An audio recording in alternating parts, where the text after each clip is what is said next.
Hey folks, Zach Osterman here, Insider Indianapolis Star, Monday, November 27th, 2023. I think we're probably going to call these, coaching search diaries.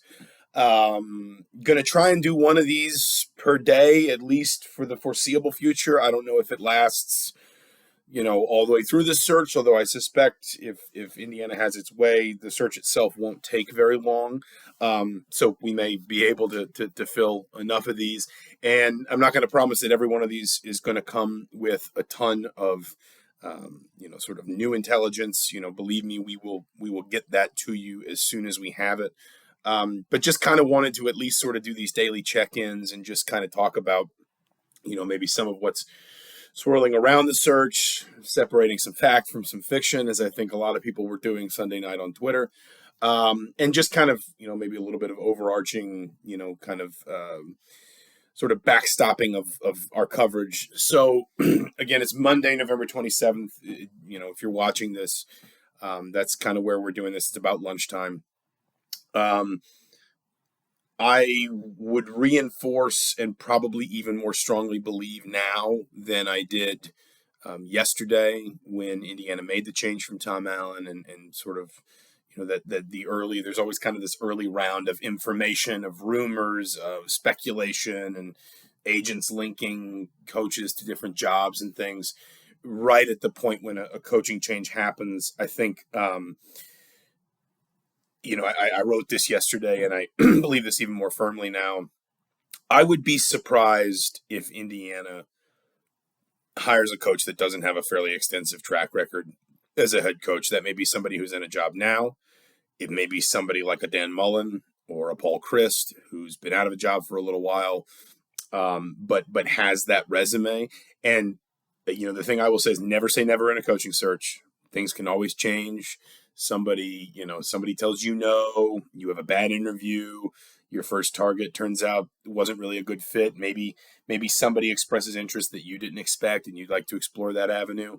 But I would not sit here and say emphatically this is the only outcome possible, but I would be surprised at this point, based on everything I've heard and every conversation I've had, if Indiana doesn't wind up narrowing this down primarily, if not entirely, to candidates with a lot of head coaching experience. I think Indiana feels that at this specific moment in time, I don't think this is necessarily sort of a counter reaction, if you want to say, to Tom Allen not having that experience when he was hired. I think it's more that NIL, portal, playoff expansion, conference consolidation, the potential for revenue sharing in the next few years. Obviously, maybe most immediately, the concerns about, just how difficult the Big Ten is going to be in very short order, coming in 2024 with the 4 Pac-12 schools coming into the conference. I don't think Indiana feels that this is a job somebody can grow into right now. That, there may come a day for that, but the challenge of the job today is one that I think Indiana feels is probably best suited to someone who's got a track record of head coaching experience and head coaching success, someone who's got the habits, the experience, the, just kind of the learned behavior of how to be a head coach, how to manage a program, how to hire, how to recruit, how to staff, how to develop, all those kinds of things in a really sort of like instinctive way. And so I would, again, you never say never, and I think there are some interesting assistants. We updated our hot board yesterday afternoon, kind of early evening, added a couple names, put Mike Hart in there, Indiana's former running backs coach who's now at Michigan, and a lot of people in Ann Arbor think Mike Hart's going to be a head coach someday. So there are some intriguing assistants. I also saw Indiana linked to Tommy Rees. I'm not quite as sure about that one. The Alabama offensive coordinator, who of course was also at Notre Dame before that. But I think that right now, that is kind of what I would expect Indiana to be really most seriously examining, most seriously pursuing, is a coach with a lot of head coaching experience. Will it be John Gruden? I don't think so. Again, you never say never. And I have a lot of respect for some of the reporters that were including Gruden in sort of the Indiana discussion Sunday afternoon, Sunday evening. Obviously, I checked on that. I think it is fair to say I got a pretty resounding no from just kind of the, when I took that information down some some quiet alleys, so to speak. Again, things can always change, and of course, there's always there's always an element of misdirection in these things. That shouldn't that should never sort of go without saying that a lot of people have agendas around these things.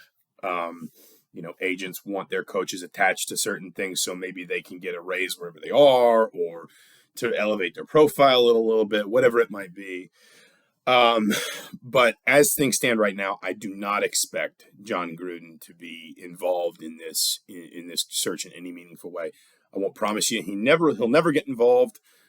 Again, coaching searches can get wild. You never say never, but I would at this point not expect that. The last thing, two things I would really kind of want to add to this. The first is timeline. Everybody in present day college football really wants to get coaching searches done fast. And the reason for that is the portal opens. There's now sort of a defined transfer portal window. It opens December 4th. That is when players can physically, enter and move around, and you want somebody in place by then so that they can be part of that process. They can be in that pool. Obviously, they can be maybe evaluating their roster and trying to determine if there are players that they want to keep.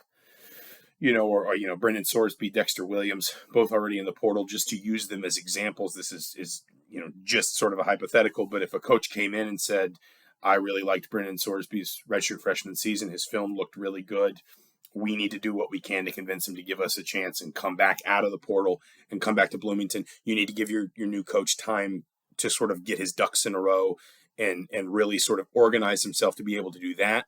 And then you also need, obviously, to give that coach the time and the opportunity to recruit the portal, to add from the outside. A little bit less with high school. Obviously, you're going to want to try and evaluate your own commits and maybe lock up some of the ones that you want to keep. But there is such a short space of time now between the end of the season, when coaching changes tend to happen, and the December signing window. That period is usually much more portal focused in kind of modern college football. That's just kind of the way the calendar has evolved. So in terms of timeline, I think Indiana would very much like to get this done in days, not weeks. That was the phrase I used yesterday, and I stand by it today. I wouldn't even put it past Indiana to have this resolved by the end of the week. I don't think that's a guarantee, but I think it's a possibility because, listen, it's November 27th. December 4th is a week and a day from now. December 4th is a week from now. It's next Monday. You can tell how good I am at math and the days and the months of the year. It's the time of year where basically all I know is when the next basketball game is or when the next phone call is or whatever. So, timeline-wise, Indiana would really like to have this wrapped up fairly quickly. Now, it's worth saying Indiana's not the only one. Indiana's not the only school out there looking for a coach, and it's not going to be the only one that basically wants to impose that timeline on itself for a lot of, if not all of the same reasons. So you can't always have what you want, but I would say if this goes according to plan for Indiana, this is going to be a days, not weeks process. And then the last thing I would say is, and I wrote something about this that's at indystar.com/sports. I'll link it down in the below the video for anybody who wants to read it as well. There's always going to be consternation and angst when players go into the portal. And I think in particular when there's no head coach, then the players going into the portal, it sort of feels like, well, the program is, things are ebbing away, and, the program's losing control of its roster, whatever. Number one, and I don't say this flippantly, I mean, this was a roster that won 3 games in the Big Ten in the last 3 years, 9 games overall. This, the idea that just keeping this roster together and doing no more than that was going to be enough to sort of affect the turnaround Indiana's going to want from this, that's not practical. Number two, more fundamentally, guys are going to enter the portal after seasons now. It's just the nature of this thing. Even Tom Allen said on Saturday before his firing, before anyone knew he was being dismissed the following morning, he said the Sunday after the Purdue game or the Sunday after the last regular season game, we used to go out and recruit high school kids. We used to go out and recruit, new players. Now, on the Sunday after the season ends, we go out and recruit our own players.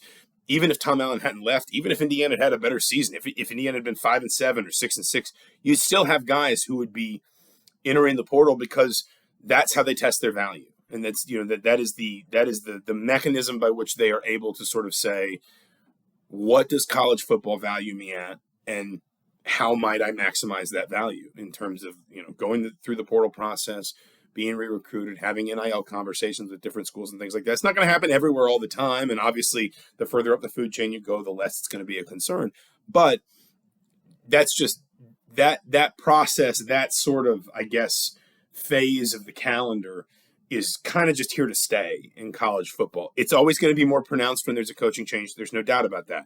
But the time to be sort of concerned about that, if you're an Indiana fan, isn't now. It's once you get your head coach in place. If that head coach is struggling to make the portal work, whether it's to bring back players that may have left the program and entered the portal that he'd like to keep, or it's to go out and find, new faces to bring in to sort of bolster what he's got, that's the time when you're concerned, not now, just to be completely frank. And so there will probably be more names that enter the portal. I think Indiana's had about a half dozen, maybe a couple more players announce their intention to enter the portal when it opens. You're probably going to see a few more, that are going to want to explore their options. There's probably going to be some that look at whoever the hire is and say, I'm not sure that's for me. And maybe they'll go in. There will also probably be some who see the new hire, talk to the new hire, and say, actually, I think I'm going to stay. I'm going to give this a chance. I'm going to see if this works. So again, wrote more about that, indystar.com/sports, or in the video bio below. You can read that story, but just the, kind of the cliff notes is, don't panic about the portal stuff right now. That is a fairly natural part of the end of the regular season, and certainly of the sort of coaching transition process. And it will be how Indiana manages it. Forgive me. One of my dogs is back there standing up and stretching. She just wanted to be involved. It is a lot more relevant kind of what that looks like on the other side of the coaching search, and what that looks like once a new coach is in, has his staff in, and is trying to attack the portal to improve his roster. So we'll close it down there for today. Again, we'll try to do one of these a day. Obviously, if news breaks, indystar.com/sports, at Zach Osterman on Twitter, or X, or whatever we're calling it now. And we'll do some more of these if there's some reason to kind of do a special. But for now, we just I wanted to do these sort of daily updates just to give you a sense for where things stand right now, the latest we've heard, kind of the mood music around everything, and kind of where Indiana goes. It seems to be progressing kind of from obviously the start of the search through at least today. So thank you so much for watching. This has been, I guess, your first coaching search diary for November 27th, 2023. We'll talk to you soon. I'm Zach Osterman, and for the Indianapolis Star, we'll talk to you soon.